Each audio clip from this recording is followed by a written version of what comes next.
저거 당장 구하고 싶은데 어디서 살 수 있나요? 한국의 시위 문화에 외신들의 반응이 집중되면서 응원봉까지 연일 판매 문의가 빗발치고 있습니다. 이젠 시위 문화까지 K-유행으로 만들어버리고 있는 한국인데요. 최근 빌보드 차트를 강타한 한국의 노래가 특히 화제가 되고 있습니다. 어떤 노래인지 바로 알아보겠습니다. 저는 RCA 레코드의 프로듀서 사라 윌슨입니다. 창밖으로 늦가을에 차가운 비가 내리고 있네요. 매년 이맘때면 새로운 히트곡을 준비하느라 분주했던 제 모습이 떠오르는데 올해는 조금 다른 것 같아요. 사무실 책상 위에 놓인 앨범 판매 실적표를 보며 한숨만 나옵니다. 지난 6개월간 제가 프로듀싱한 3개의 앨범이 모두 실패했어요. 음원 차트 100위권 밖으로 밀려난 숫자들이 차갑게 느껴지는걸요. 이런 제게 상사는 마지막 기회라며 K-팝 프로젝트를 제안했습니다. 최근 K-팝의 성공을 보며 회사도 한국 시장 진출을 고민하고 있었거든요. 사실 저로서는 선택의 여지가 없었어요. 이 프로젝트마저 실패하면 20년간 쌓아온 커리어가 모두 물거품이 될 테니까요. 하지만 제 머릿속을 더 무겁게 만드는 건 따로 있었습니다. 9살 된 아들 헨리의 병입니다. 아이의 손등과 팔에는 작은 수포들이 가득한데 늘 가려움에 시달리고 있어요. 미국의 유명한 병원은 모두 찾아다녔지만 원인조차 알 수 없다고 하더군요. 밤이면 가려움 때문에 잠도 설치는 아이를 보며 이게 다 제가 늦은 나이에 아이를 가진 탓은 아닐까 자책하곤 했습니다. 그날도 평소와 다름없이 K-팝 프로젝트 기획회의가 있었어요. 회의실 벽면에는 각종 차트와 그래프가 빼곡했고 동료들과 열띤 토론이 오갔죠. 그때 휴대폰이 울렸는데 발신자를 보는 순간 가슴이 덜컥 내려앉았습니다. 헨리의 학교였어요. 보건실에서 걸려온 전화에 아이가 또 고통스러워한다는 말을 들으니 다리에 힘이 풀리더군요. 급하게 회의를 마무리 짓고 학교로 달려갔습니다. 보건실에 누워있는 헨리는 평소보다 더 안색이 좋지 않았어요. 수척한 얼굴로 팔에 아이스팩을 대고 있는 모습이 너무 안쓰러웠지만 아이는 오히려 제게 걱정하지 말라며 웃어 보였죠. 그 모습에 더 마음이 아팠습니다. 9살짜리 어린아이가 이렇게 고통을 참아내는 모습을 보는 게 저에겐 가장 힘든 일이죠. 집에 돌아와 헨리를 재운 후 침대에 누워 천장을 바라보았습니다. 창밖으로는 여전히 비가 내리고 있었어요. 비 오는 소리를 들으며 생각했죠. RCA 레코드의 실력 있는 프로듀서라는 게 무슨 의미가 있을까요? 정작 내 아이의 고통도 해결해주지 못하는 걸요. 남편은 늘 제 잘못이 아니라고 위로하지만 이런 생각이 드는 건 어쩔 수 없더라고요. 그러던 어느 날 남편에게서 갑자기 전화가 왔어요. 평소 근무 시간에는 연락하지 않는 사람이라 놀랐는데 오늘 저녁에 꼭 가족 회의를 해야겠다는 거였습니다. 퇴근 시간이 되자마자 남편은 조심스럽게 말을 꺼냈어요. 회사에서 한국 주재원으로 발령이 났다고요. 신제품 개발을 위해 한국의 연구원들과 협업해야 한다면서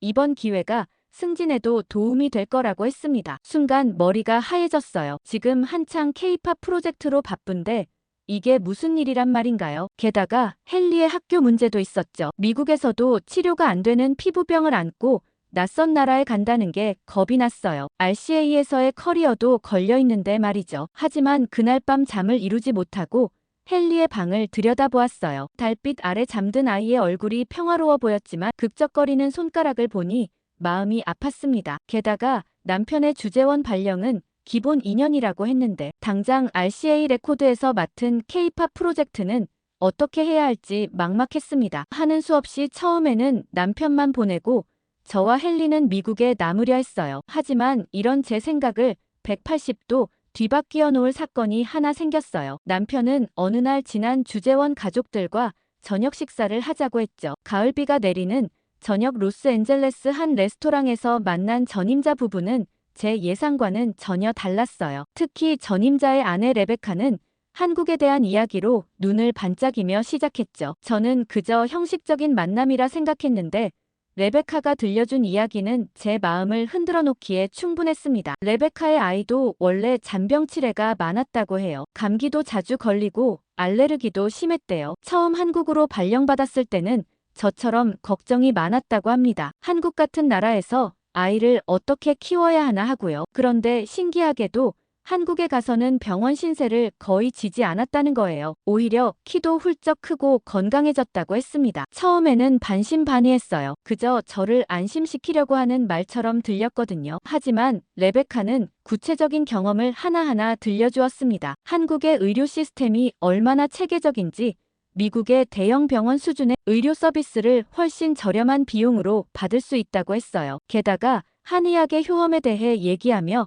적극 추천을 하더라고요. 저는 한의학으로 헨리의 병을 치료할 수 있지 않을까 하는 생각에 귀가 솔깃해졌습니다. 그런데 신기한 점은 레베카는 자신의 아이가 한국에서 지내는 동안 몸이 좋아진 이유가 단순히 의료 시스템 때문만은 아니라고 했어요. 깨끗한 공기, 음식, 물거기에 규칙적인 학교 생활까지 모든 환경이 아이의 건강에 긍정적인 영향을 미쳤다는 거였죠. 특히 학교 급식에 대한 이야기를 하면서 레베카의 눈이 반짝였어요. 영양사가 직접 관리하는 건강한 한식 위주의 식단이 아이의 체질을 바꿔놓았다고 했거든요. 그 순간 헨리의 모습이 떠올랐어요. 매일 아침 햄버거나 핫도그로 끼니를 때우는 아이의 모습이요. 미국 학교 급식이 얼마나 부실한지는 저도 잘 알고 있었거든요. 문득 환경이 바뀌면 헨리의 피부병도 나아질 수 있지 않을까 하는 생각이 들었습니다. 하지만 여전히 걱정이 많았어요. 영어도 모르는 한국에서 헨리가 학교 생활을 잘할 수 있을까요? 교육 문제를 걱정하는 제게 레베카는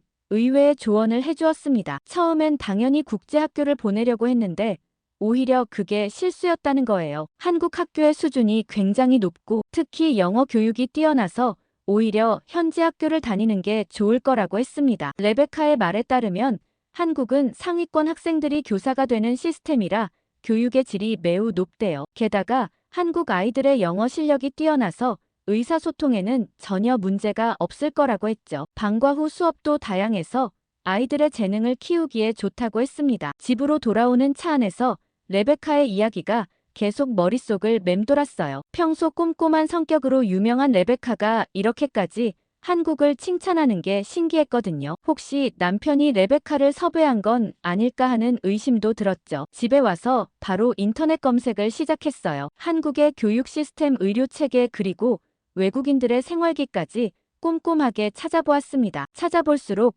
레베카의 말이 과장이 아니었다는 걸 알 수 있었어요. 특히 한국의 피부과 수준이 세계적이라는 점이 눈에 띄었습니다. 밤늦게까지 이것저것 찾아보다가 문득 옆방에 헨리가 자는 소리가 들렸어요. 벌써 몇 년째 피부병 때문에 고생하는 아이를 생각하니 마음이 아팠습니다. 다음날 아침 출근길에 사무실 엘리베이터에서 K-팝 프로젝트 팀장님을 만났어요. 저의 고민을 털어놓자 오히려 반색을 하시더군요. 한국에 가게 되면 지사와 더 긴밀하게 협업할 수 있는 기회가 될 거라고요. 재택근무로 전환하면서 프로젝트를 계속 이어갈 수 있다고 했습니다. 그날 저녁 남편에게 한국행을 결정했다고 이야기했어요. 남편은 깜짝 놀라면서도 기뻐했습니다. 이 모든 게 헨리 때문이라는 걸 남편도 잘 알고 있었죠. 새로운 환경에 적응하고 언어나 문화에 익숙해지기까지는 분명 어려움이 있겠지만 가족이 함께라면 이겨낼 수 있을 것 같았어요. 하지만 준비할 게 정말 많았습니다. 당장 헨리의 전학 문제부터 해결해야 했고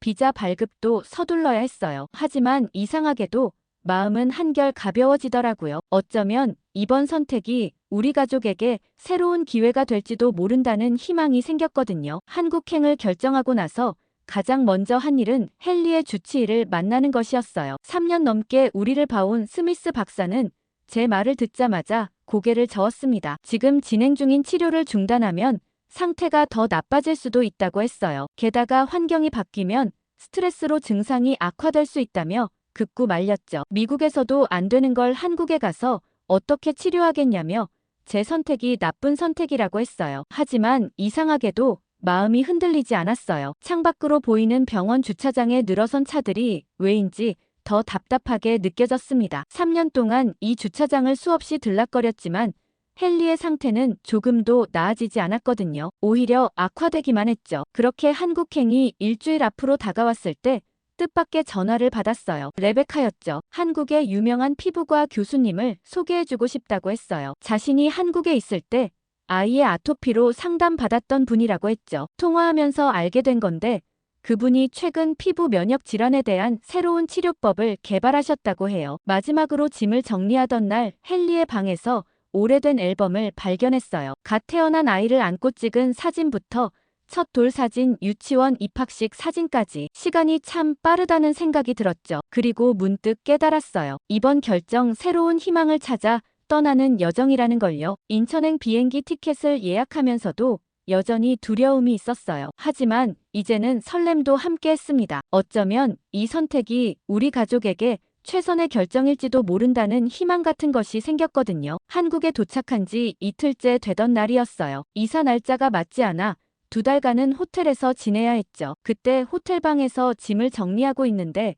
창밖에서 웅성거리는 소리가 들렸습니다. 처음에는 그저 평범한 거리의 소음이려니 했죠. 하지만 점점 소리가 커지더니 마치 파도처럼 밀려오는 인파의 함성이 들렸어요. 커튼을 젖혀보니 믿을 수 없는 광경이 펼쳐졌습니다. 수많은 사람들이 거리를 가득 메우고 있었어요. 100만 명이라는 어마어마한 숫자의 시위대가 모였다고 하더군요. 순간 숨이 멎는 것 같았습니다. 20년 전 디트로이트의 그날이 떠올랐거든요. 저는 18살 때 언니를 잃었어요. 인종차별 반대 시위 현장에서 벌어진 폭력 사태 때문이었죠. 평화로운 시위로 시작했지만 순식간에 폭동으로 변했어요. 언니는 기자였고 현장을 취재하고 있었습니다. 그날 날아온 돌에 맞아 쓰러진 언니를 다시는 볼 수 없었죠. 창 밖으로 보이는 시위대를 보며 온몸이 떨리기 시작했어요. 귀에서는 이명이 들리고 다리에 힘이 풀렸습니다. 그때 헨리가 제 손을 잡았어요. 엄마 왜 그러냐고 물었죠. 아이의 목소리에 겨우 정신을 차렸지만 여전히 심장이 터질 것 같았습니다. 그때 휴대폰이 울렸어요. RCA 레코드 본사였죠. 한국의 정치 상황이 심각하다며 즉시 미국으로 돌아오라는 지시였습니다. 시위가 폭력 사태로 번질 수 있다는 우려 때문이었어요. 저는 패닉에 빠졌어요. 방금 전까지 보았던 그 광경이 너무나 두려웠거든요. 하지만 이상한 일이 벌어졌어요. 창밖에서 들리는 소리가 달라지기 시작한 거예요. 처음에는 무슨 소리인지 알 수 없었는데 점점 선명해졌습니다. 노래소리였어요. 수많은 사람들이 한 목소리로 부르는 노래가 거리를 가득 메우고 있었죠. 용기를 내어 창가로 다가갔어요. 그리고 믿을 수 없는 광경을 목격했습니다. 시위대 사이로 색색의 응원봉이 물결처럼 일렁이고 있었어요. 마치 거대한 콘서트장 같았죠. 젊은이들부터 노인들까지 평화롭게 노래를 부르며 행진하는 모습이 신기했습니다. 특히 놀라웠던 건 경찰과 시위대의 모습이었어요. 서로를 적대시하는 게 아니라 질서 있게 대화를 나누고 있었거든요. 시위대 스스로 차량 통행을 위한 차로를 만들고 쓰레기도 깨끗이 치우는 모습이 보였습니다. 그때 문 밖으로 누군가 벨을 울렸습니다. 순간 잔뜩 긴장했죠. 성난 시위대가 호텔까지 쳐들어왔나 싶었어요. 무서운 마음에 슬며시 문을 열자 다행히도 호텔 직원이었죠. 대통령의 계엄령 때문에 이를 반대하는 시위가 벌어졌다는 설명을 덧붙이며 불편을 끼쳐 죄송하다고 했어요. 그리고 걱정하는 일은 절대 없을 거라며 무료로 음료를 갖다 주겠다고 했습니다. 덧붙여서 이런 대규모 집회가 있어도 한국에서는 폭력 사태는 절대 없다고 안심시켜주더군요. 불현듯 언니가 마지막으로 했던 말이 떠올랐어요. 진정한 변화는 폭력이 아닌 평화에서 온다고 했던 말이요. 창밖에 시위대를 바라보고 있는데 그 말을 실현하고 있는 광경이 제 눈앞에 펼쳐져 있었습니다. 한국은 뭔가 다르다는 느낌이 들었죠. 그리고 한번 가까이서 보고 싶다는 생각까지 들더라고요. 몇 시간 뒤 본사에서 돌아오는 티켓을 구해주겠다며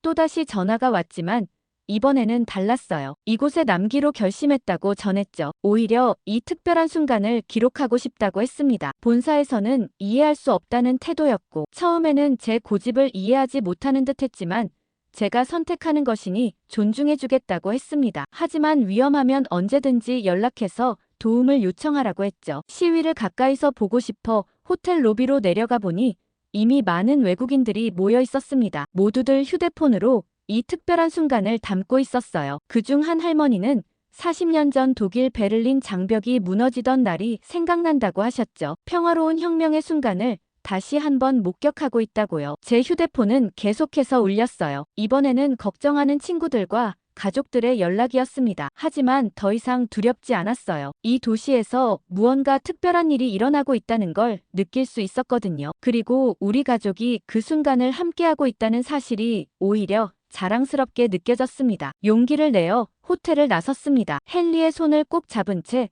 시위 현장 가까이로 걸어갔어요. 여전히 심장은 쿵쾅거렸지만 이상하게도 두려움보다는 호기심이 더 컸습니다. 광장 곳곳에서 들려오는 음악 소리가 마치 마법처럼 사람들을 하나로 만들어가고 있었거든요. 거리에는 수많은 응원봉이 반짝이고 있었어요. 마치 은하수가 땅으로 내려온 것 같았죠. 놀라웠던 건 그 응원봉을 든 사람들의 나이대가 너무나 다양하다는 거였습니다. 10대부터 60대까지 모든 세대가 같은 곳을 바라보며 하나가 되어 있었어요. 그때였어요. 어디선가 익숙한 멜로디가 들려왔습니다. 소녀시대에 다시 만난 세계였죠. 미국에서 K-팝 프로젝트를 하면서 들었던 노래예요. 하지만 이렇게 거리에서 울려 퍼질 줄은 상상도 못했습니다. 더 놀라운 건 그 다음이었어요. 제 옆에 서 있던 40대로 보이는 어머니가 스마트폰으로 가사를 보며 열심히 노래를 따라 부르고 있었거든요. 옆에 있던 중학생으로 보이는 딸이 어머니에게 파트를 알려주고 있었죠. 저도 모르게 그들의 모습을 한참 바라보게 되었습니다. 딸이 어머니에게 이 노래가 얼마나 의미 있는 곡인지 설명하고 있었어요. 나중에 알고 봤더니 그 노래는 꿈과 희망, 그리고 우리가 함께라면 무엇이든 할 수 있다는 메시지를 담고 있더라고요. 어머니는 처음에는 서툴게 가사를 읽다가 점점 자신감 있게 노래를 부르기 시작했습니다. 헨리도 신이 났는지 발을 동동 구르며 리듬을 타기 시작했어요. 옆에 있던 소녀가 웃으면서 헨리에게 자신의 여분 응원봉을 건네주었죠. 처음 보는 사이인데도 마치 오래된 친구처럼 자연스러웠어요. 광장 한가운데 설치된 대형 스크린에는 노래를 따라 부르는 사람들의 모습이 비춰졌습니다. 카메라가 우리 쪽으로 돌아왔을 때 그 어머니와 딸이 환하게 웃으며 손을 흔들었어요. 그 모습이 너무나 아름다워 보였습니다. 문득 이런 생각이 들었어요. 미국에서 시위라고 하면 분노와 폭력이 먼저 떠올랐는데 여기서는 마치 음악 페스티벌 같았죠. 사람들은 자신들의 목소리를 내면서도 서로를 배려하고 존중하고 있었어요. 노래가 클라이맥스로 치달을 때는 정말 눈물이 날 것 같았습니다. 수만 명의 사람들이 하나 된 목소리로 다시 만난 세계를 외치는 순간 마치 시간이 멈춘 것 같았어요. 그 순간만큼은 국적도 나이도 상관없이 모두가 하나가 된 것 같았습니다. 특히 그 어머니와 딸의 모습이 계속 눈에 밟혔어요. 평소에는 세대 차이를 느낄 법도 한데 음악 하나로 이렇게 하나가 될 수 있다는 게 신기했습니다. 나중에 뉴스에서 찾아봤더니 어른들 세대는 원래 K-팝 음악을 잘 몰랐다고 하더라고요. 하지만 자녀 세대와 함께 시위에 참여하면서 노래를 배우기 시작했다고 합니다. 헨리가 제 손을 꼭 잡으며 이렇게 말했어요. 이건 콘서트 같다고 말이죠. 저는 슬며시 미소를 지었습니다. 이건 콘서트가 아니라 시위라고 설명하려다가 그만두었어요. 어쩌면 헨리 말이 맞을지도 모르겠다는 생각이 들었거든요. 광장에는 여전히 음악이 울려 퍼지고 있었어요. 이제는 다른 노래가 시작되고 있었죠. 하지만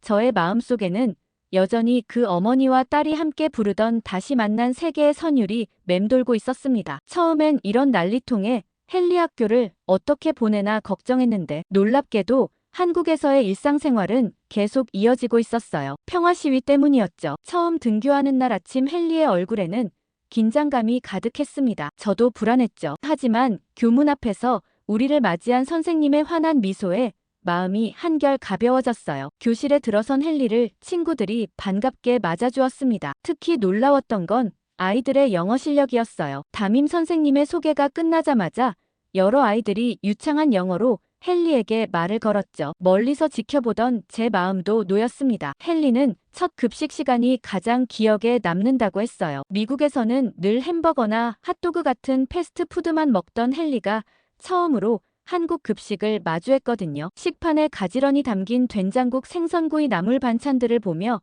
헨리의 눈이 동그래졌다고 했습니다. 처음에는 낯선 음식들을 조심스럽게 먹기 시작했지만 옆자리 친구들이 하나씩 설명해주고 맛있게 먹는 모습을 보여주면서 헨리도 조금씩 한국 음식에 익숙해졌다고 했어요. 특히 된장국은 첫날부터 헨리가 좋아하는 메뉴가 되었다고 하더라고요. 그런데 한국에 온 지 며칠 되지도 않았는데 신기한 변화가 일어났습니다. 늘 가려움을 호소하던 헨리가 더 이상 손을 긁지 않는 거예요. 처음에는 단순히 학교 생활에 정신이 팔려서 그런가 했는데 분명 피부 상태가 달라지고 있었어요. 학교에서 주는 가정통신문을 봤더니 한국 학교 급식은 영양사가 직접 식단을 짜고 신선한 재료로 매일 조리한다고 하셨어요. 인스턴트 식품 대신 제철 채소와 생선을 많이 사용하고 튀김도 최소화한다고 했죠. 아이들의 건강을 최우선으로 생각한다는 말씀이 가슴에 와닿았습니다. 수업이 끝난 후에는 방과 후 활동도 있었어요. 헨리는 음악 수업을 신청했는데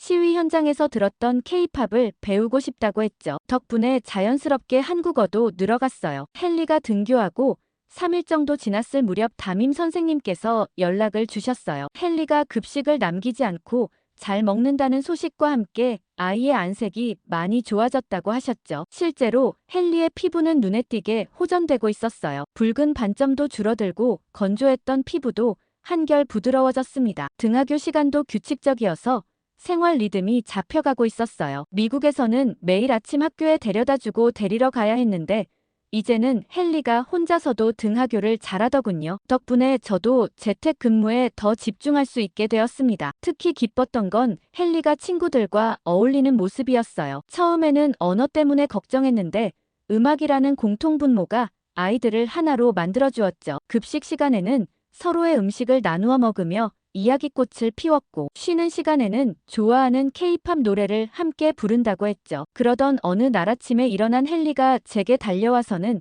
손등을 보여줬습니다. 늘 수포로 가득했던 자리가 깨끗해져 있었어요. 미국의 여러 병원을 다니며 백방으로 치료해도 낫지 않던 피부병이 이렇게 자연스럽게 나아가고 있다는 게 믿기지 않았습니다. 그날 저녁 한국의 유명한 피부과를 찾았어요. 의사 선생님은 헨리의 피부를 꼼꼼히 살펴보시더니 놀라운 말씀을 해주셨습니다. 규칙적인 생활 습관과 건강한 식단이 면역력 개선에 도움이 된 것 같다고 하셨어요. 특히 발효식품이 많은 한국 음식이 장 건강에 좋은 영향을 미쳤을 거라고 했죠. 이렇게 빠른 시간 내에 나을 수 있을 거라곤 생각도 못했습니다. 더 이상 가려움에 시달리지 않고 밝게 웃는 아이를 보고 있으면 한국행을 결심하길 정말 잘했다는 생각이 들더라고요. 헨리가 학교에 적응해가는 모습을 보며 저도 조금씩 한국 생활에 익숙해져 갔어요. 매일 아침 재택근무를 위해 찾는 카페도 생겼습니다. 골목 안쪽에 자리 잡은 조용한 카페였는데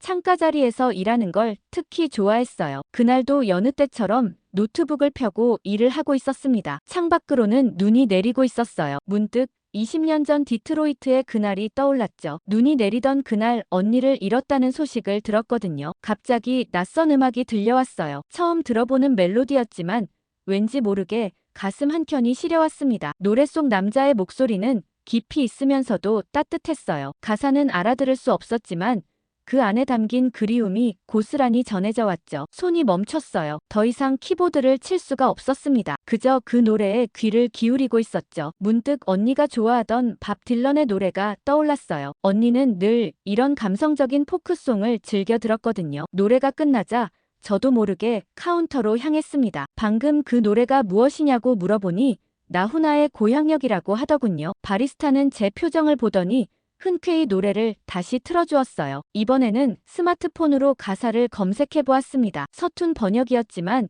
그 안에 담긴 의미를 알 수 있었어요. 이 노래는 단순한 가사와 몽환적인 멜로디가 어우러져 슬픔과 아픔을 담은 곡이더라고요. 이 노래를 듣고 어느새 감성이 절로 샘솟게 되는구나 라는 느낌이 들었어요. 마치 제 마음을 누군가가 대신 노래하는 것 같았습니다. 그날 이후로 저는 나훈아의 음악을 찾아 듣기 시작했어요. 무시로, 영영, 울긴 왜 울어까지 한 곡 한 곡 들을 때마다 이상한 느낌이 들었습니다. 마치 오래전부터 알고 있었던 노래처럼 친숙했어요. 한국어 공부도 시작했어요. 처음에는 헨리의 학교 생활을 돕기 위해서였지만 어느새 나훈아의 노래 가사를 이해하고 싶다는 마음이 더 커졌습니다. 매일 밤 1시간씩 온라인 강의를 들었어요. 서툰 발음으로 나훈아의 노래를 따라 부르다 보면 이상하게 마음이 편해졌습니다. 더 이상 비가 내리는 날이 두렵지 않았어요. 언니를 떠올려도 아픔보다는 그리움이 먼저 들었죠. 마치 오래 앓던 병이 서서히 나아가는 것처럼요. 카페 사장님은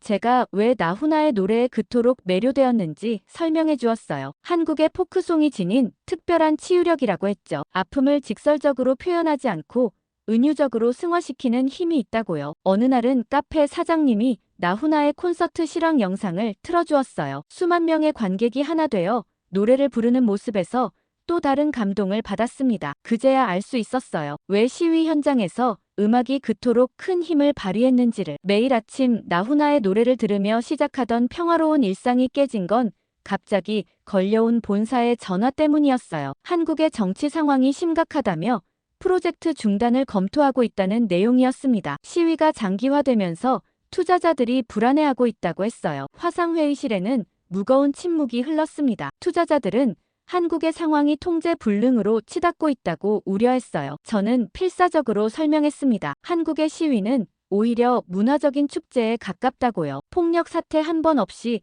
평화롭게 진행되고 있다고 말씀드렸어요. 하지만 회의실 화면 속 임원들의 표정은 변함이 없었습니다. 오히려 제가 현지 상황을 제대로 파악하지 못하고 있는 게 아니냐며 의심하더군요. 결국 프로젝트는 무기한 중단이 결정됐어요. 당분간 미국에서 원격으로 작업을 진행하라는 지시였습니다. 그날 저녁 남편도 비슷한 이야기를 꺼냈어요. 회사에서 미국 복귀를 권유받았다고 했죠. 더구나 지금이 적절한 시기일 수 있다고 했습니다. 헨리의 피부병이 많이 좋아졌으니 이참에 다시 미국으로 돌아가는 게 어떻겠냐고 조심스럽게 제안했어요. 바로 그때였어요. 헨리가 학교에서 돌아왔는데 평소와는 다른 모습이었습니다. 환하게 웃으며 제게 달려와 손등을 보여줬어요. 지난 3년간 단 하루도 빠지지 않고 발랐던 연고를 오늘은 바르지 않았대요. 가려움증이 전혀 없었다고 했습니다. 담임 선생님의 메시지도 도착했어요. 헨리가 오늘 체육 시간에 처음으로 반 친구들과 축구를 했다고 하더군요. 땀을 흘려도 피부가 붓거나 가렵지 않았다고 했습니다. 선생님도 헨리의 변화가 놀랍다고 하셨어요. 저녁 식사 시간 헨리는 멈추지 않고 이야기를 했습니다. 학교 급식이 얼마나 맛있는지, 친구들과 어떻게 노래와 춤을 연습하는지, 그리고 한국어로 대화하는 게 얼마나 재미있는지 매일매일이 새로운 발견으로 가득하다고 했어요. 식탁 위에는 제가 퇴근길에 산 김치찌개가 놓여 있었습니다. 미국에서는 상상도 못했던 일상의 식사가 이제는 우리 가족의 평범한 저녁이 되어 있었어요. 하지만 돌아가야 하다니 밤새 고민했어요. 당장의 프로젝트나 커리어도 중요하지만 지금 이 순간이 더 소중하게 느껴졌습니다. 헨리가 건강을 되찾아가는 모습과 새로운 환경에서 활짝 피어나는 아이의 모습, 이 모든 것을 포기하고 돌아가야 하나 하는 생각에 마음이 무거웠어요. 다음 날 아침 일찍 본사에 메일을 보냈습니다. 한국에서의 프로젝트를 계속 진행하고 싶다고 했어요. 현지의 음악과 문화를 직접 경험하면서 얻게 된 인사이트를 공유했죠. 특히 시위 현장에서 보았던 세대를 아우르는 음악의 힘을 자세히 설명했습니다. 본사에 보낸 메일에 대한 답장을 기다리던 어느 아침이었어요. 평소처럼 카페에서 일을 하고 있는데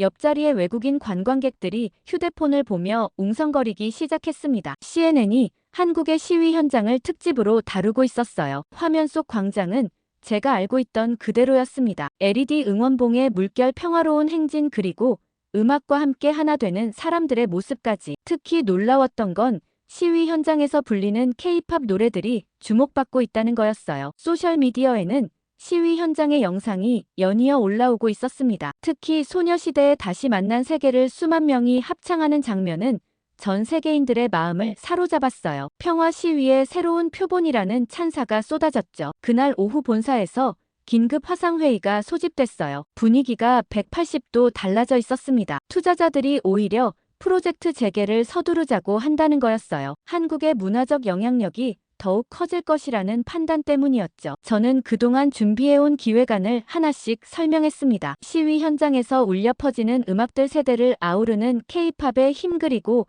나훈아부터 이어져 온 한국 음악의 저력까지. 회의실 화면 속 임원들의 표정이 점점 밝아지는 게 보였어요. 결정적인 순간은 제가 찍어둔 시위 현장 영상을 보여줬을 때였습니다. 60대 할머니부터 10대 학생까지 다 함께 춤추고 노래하는 모습에 임원들은 깊은 인상을 받은 듯 했어요. 한 임원은 이런 게 진정한 음악의 힘이라고 말했죠. 회의가 끝나고 기쁜 소식이 하나 더 있었어요. 헨리의 정기 검진이 있는 날이었거든요. 피부과에서 의사 선생님은 놀란 표정을 감추지 못하셨습니다. 헨리의 피부가 눈에 띄게 좋아져 있었거든요. 선생님은 헨리의 상태를 자세히 살펴보시더니 미소를 지으셨어요. 면역력이 크게 개선된 것 같다고 하셨습니다. 한국의 식단과 생활 패턴이 피부 건강에 긍정적인 영향을 미친 것 같다고 하시더군요. 특히 학교 급식의 영향이 컸을 거라고 했어요. 발효식품이 많은 한식 위주의 식단이 장 건강을 개선시키고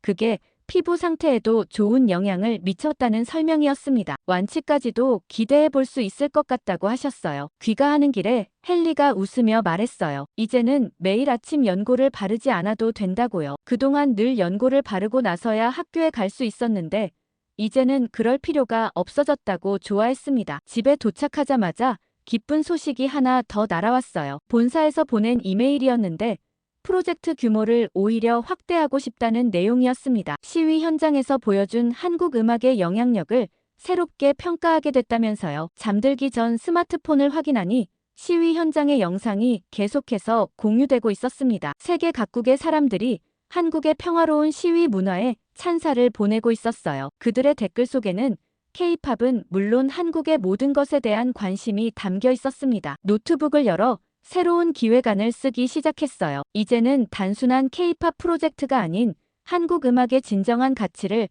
세계에 알리는 더 큰 그림을 그리고 싶었습니다. 창밖에서 들려오는 노랫소리를 들으며 새로운 꿈을 키워갔어요. 오늘 사연 어떻게 들으셨나요? 한국의 축제 같은 시위도 대단하지만 한국 생활로 병을 낳은 아들 헨리의 사연도 감동적이었습니다. 한국 생활을 하고 있는 이 가족에게 응원의 댓글 부탁드리고 다음에 더 좋은 사연으로 돌아오겠습니다. 구독과 좋아요 꾹 눌러주세요. 감동 필름이었습니다.